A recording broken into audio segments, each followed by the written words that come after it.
The Scarecrow makes his big comeback in Never Fear, an episode with a truly great premise behind it that kind of just scratches the surface of what they could have done. An unhinged Batman, especially this Batman, is a fascinating idea that is ripe with a ton of different storytelling possibilities, but this does still go down an interesting avenue. Let's take a look at why it works. The Scarecrow is behind a wave of Gotham citizens throwing caution to the wind at the detriment of themselves and those around them. Bruce Wayne investigates after one of his employees has an unusual outburst. The man has a business card that reads "Never Fear" with a phone number on it. Soon enough, Bruce is in a disguise at a Never Fear seminar being led by a guru on stage.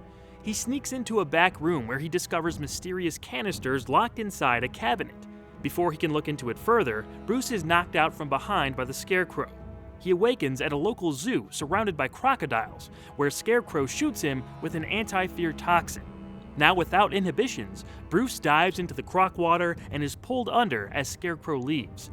The water turns red, but it's Bruce who pops up without a scratch. He returns to Wayne Manor where he informs Alfred and Tim Drake about the situation. As Batman and Robin, Tim and Bruce go back to the seminar building where it becomes apparent the Dark Knight has become reckless, putting those he's questioning in life-threatening peril. It's up to Robin to rein in his boss while still trying to stop Scarecrow from releasing the new toxin upon the whole city. We have to talk about probably the best redesigned character in the new Batman adventures, the Scarecrow.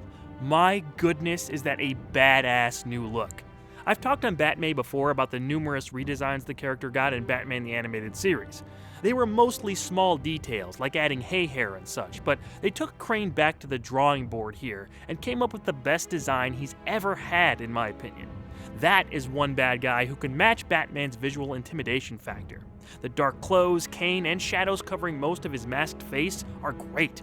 The dead-colored skin on his stick-thin arms leading to those unnaturally broad shoulders aided his increased height.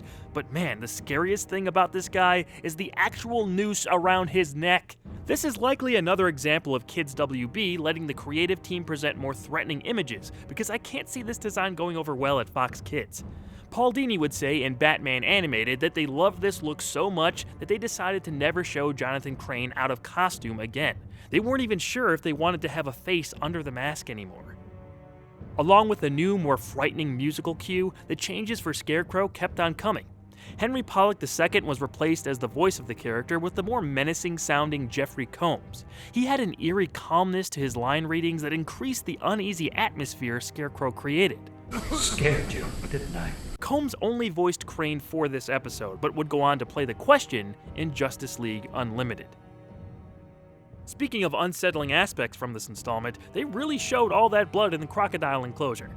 I didn't remember this from previous viewing, so it was a bit of a shock. Showing a few flecks of blood on a character was already noticeable in You Scratch My Back, but going this far was unexpected. I guess they got away with it because it was the Croc's blood? Regardless, it made for a lasting impression. Before I get into the unhinged Batman aspect of this story, we must discuss the Bruce Wayne problem on this show. It's gotten more and more evident as I've been getting through these that this Bruce redesign was a mistake. He looks like a lifeless mannequin 70% of the time. Other characters still show facial expressions, but there's not much from Bruce outside of a frown once in a while. Look at how he reacts to one of his employees breaking into his office and forcibly making out with his secretary. He looks like a robot. Tim's expression in the background has 10 times more emotion. I know Bruce can be stoic, but this borders on ridiculous. As I re-examine these episodes, I hope it improves, but this is your main character. Throw a line on his face. Also, he just stands there while this assault happens. Wouldn't Bruce step in? The security guards didn't get there for another moment or two. While I'm at it, what's with the lazy disguise at the Never Fear seminar? It's been established many times that most people from Gotham know who Bruce Wayne is. This little mustache and sunglasses hide his identity? He didn't even change his suit. Later, Scarecrow doesn't recognize him either. Remember Matches Malone, Gaff Morgan, those episodes where Bruce went to great lengths to hide his appearance with hair color and makeup? Forget that. This mustache must be made of the same material as Clark Kent's glasses. At least Kevin Conroy changed his voice. I wasn't trying to move in on your operation, whatever it is. This leads me to how writer Stan Berkowitz decided to depict a Batman uninhibited by fear. They do a good job showing this off in some cases, like Batman isn't afraid to kill now, or fly into buildings apparently. Honestly, I'm not sure Batman is afraid to kill. He doesn't because of a moral responsibility, but it works just enough. He has been shown to be afraid of going too far, so I can buy it. I think showing him beat the crap out of a few guys to within an inch of their lives may have been more effective though, crossing the line that way. But this is the more drastic and obvious device to show Bruce has gone off the deep end. Death is death. Does it matter who administers it? I wish Never Fear was a two-parter, because you could do so much with a story that features a Batman unmarked by the things he's afraid of. Yes, show him beating criminals to a bloody pulp, more than usual, but go further. Maybe he goes directly after the big bads without putting civilian lives first. Have him finally hook up with Catwoman and reveal his secret identity to her. Hell, have Bruce Wayne run for mayor. Maybe he'd get better results for a while. He'd still have good intentions, of course, but slowly, Bruce would become what he was always fighting against. Corrupt by the system while taking rash risks as Batman and Bruce Wayne. And it's up to Batgirl, Robin, Nightwing, and Alfred to stop him. I think Selina would even turn against Bruce after a while. They'd have to take him down and cure him of Scarecrow's toxin. It'd be Batman versus the Bat family. That is epic written all over it. But this is still good. I just love the concept. Stepping up here is Tim Drake's Robin. He's so much more assertive than Dick Grayson was, and it really highlights how different of a boy wonder he turned out to be. Drake wastes no time in seeing that Batman isn't himself, and tries to step in. You're out of control. I told you, I can handle it. You can't! You're not even afraid to kill. Can you see Dick Grayson taking that tone with Batman back in the day? It'd probably just be a passive-aggressive comment as he'd be forced to come up with another way to reach Bruce. Drake is much more of a take-action type, and this whole exchange is wonderful. Batman even tries to manipulate Robin into letting him out.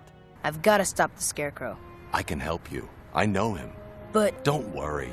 You'll be the boss on this one. I love that after all that, Tim still doesn't fall for it. He's written to be smart and got major credit in my book here.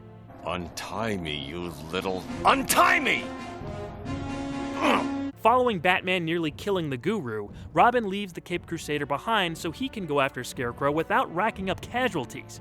After a promising start, Tim is taken out by one of Scarecrow's thugs on the moving train, where Jonathan Crane is located.